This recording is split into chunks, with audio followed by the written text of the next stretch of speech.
Ti riconosco per come corri felice dietro un pallone, su un campetto della periferia di Prato. E ti vedo con la maglia del Santa Lucia, ragazzino speciale, con un nome come tanti. E qui hai l'età in cui si prende tutto o si perde tutto. Sei a Vicenza.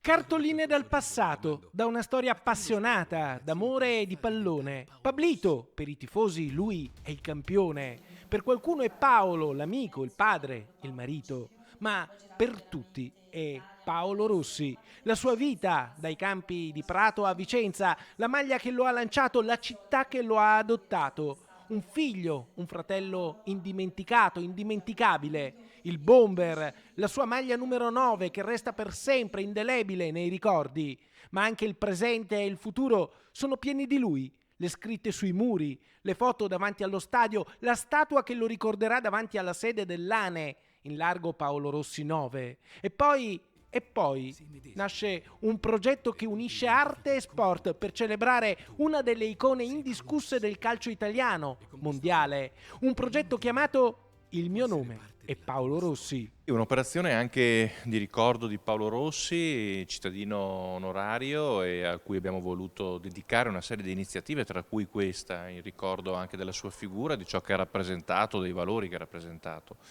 Ma allo stesso tempo anche un'operazione di rigenerazione urbana, un intervento sulla Torre Everest concordata con il condominio Everest, che vuole dare uno spazio di 1500 metri quadrati su un'intera facciata dove verrà riprodotta da un grande artista internazionale, Cobra, che ha già fatto tante opere a livello internazionale, l'immagine di Paolo e ciò che ha rappresentato per Vicenza, per l'Italia e per il mondo. Un murales alto 60 metri e largo 24, un'opera immensa sulla parete della torre Everest, uno dei simboli della Vicenza del boom economico, decaduto negli anni fino a sprofondare nel degrado di Viale Torino, per poi oggi rinascere e tornare a essere ancora simbolo, parete artistica, piena di colori, i colori di Paolo Rossi, con la sua energia positiva, con i suoi valori, capaci di rigenerare questa zona a ridosso della stazione ferroviaria. È una grande emozione e anche un grande orgoglio